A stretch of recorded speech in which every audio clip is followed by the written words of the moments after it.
Assalamualaikum warahmatullahi wabarakatuh. Allah Subhanahu wa taala berfirman dalam Al-Qur'an, "Kullun nafsin za'iqatul maut." Setiap yang bernyawa, yang berjiwa akan menemui ajalnya. Kematian merupakan hal yang mutlak dan wajib diimani bahwa setiap yang bernyawa akan meninggal. Manusia adalah insan yang pasti akan meninggalkan dunia. Pada saat seseorang meninggal, jenazahnya akan dikuburkan, dan setelah dikuburkan, malaikat pertama yang akan menemuinya yaitu malaikat Ruman. Bagaimana kisahnya antara malaikat Ruman dengan jenazah? Mari kita dengarkan.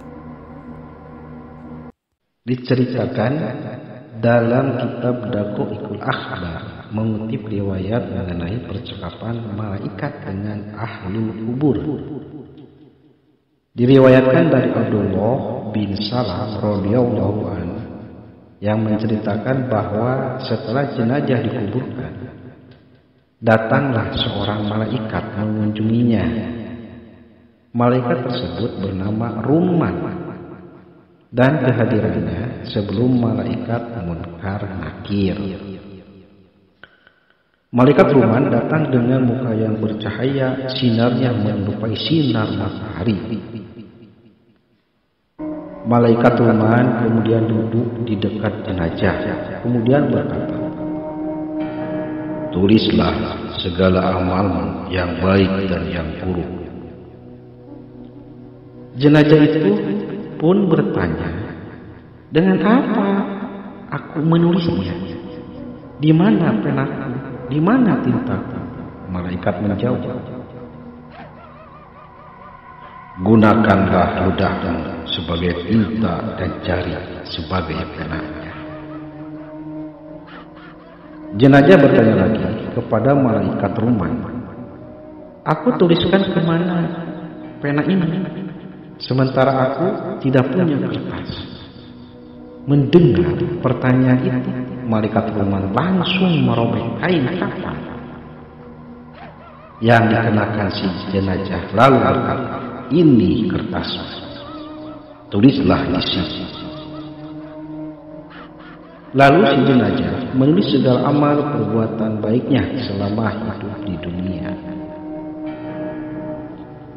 Setelah tinggal menulis amal yang buruk, si jenazah merasa malu kepada malaikat Ruman, lalu berkata, "Wahai malaikat, bagaimana aku menulisnya? Saya malu." Mendengar perkataan si jenazah, malaikat Ruman pun berkata, "Wahai orang yang bersalah, kenapa engkau malu hari ini? Sementara engkau tak sedikit pun merasa malu kepada Tuhan pada saat engkau mengerjakannya saat di dunia." Malaikat Ruman langsung mengangkat tiang batu dengan ukuran besar, lalu memukulkannya kepada si jenazah tadi. Si jenazah menjadi kesakitan. Dia memohon untuk menghentikan pukulan itu, seraya berkata, "Wahai malaikat, angkatlah tiang batu ini dariku. Biarkan aku menulis segala amal buruk selama hidup di dunia."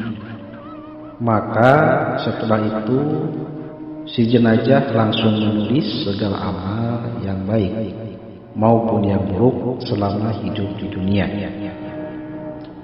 Setelah itu si jenazah menjerit kesakitan. Ia memohon untuk menghentikan pukulan itu seraya berkata, "Wahai malaikat, angkatlah tiang batu ini dariku. Biarkan aku menulis segala amal buruk selama hidup di dunia." Maka setelah itu si jenazah langsung menulis segala amal yang baik maupun yang buruk selama hidup di dunia. Setelah itu malaikat Ruman menyuruhnya agar melipat dan memberikan cap atau stempel pada kertas itu. Si jenazah bertanya, "Bagaimana cara saya menyetempelnya sementara saya tidak punya stempel?" Mendengar pertanyaan si jenazah, malaikat Ruman berkata, pakailah hukum untuk menyetempelnya. Akhirnya si jenazah menyetempelnya menggunakan hukum. Setelah itu malaikat Ruman mengalungkan catatan itu kepada si jenazah hingga hari kiamat. Sebagaimana firman Allah dalam Quran dalam surat Al-Isra ayat 13. Bismillahirrahmanirrahim. Wa kulla insanin jamnahu ta'irahu fi 'unuqi wa nukhriju lahu yawmal qiyamati kitaban yalqahu mansura. Dan setiap manusia telah kami kalungkan catatan amal perbuatannya di lehernya, dan pada hari kiamat kami keluarkan baginya sebuah kitab dalam keadaan terbuka. Setelah itu malaikat Munkar Nakir datang seperti malaikat Ruman, yaitu menginterogasi si jenazah.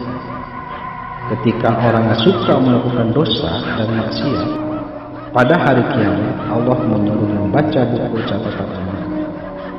Maka ia pun membaca catatan amal yang baik.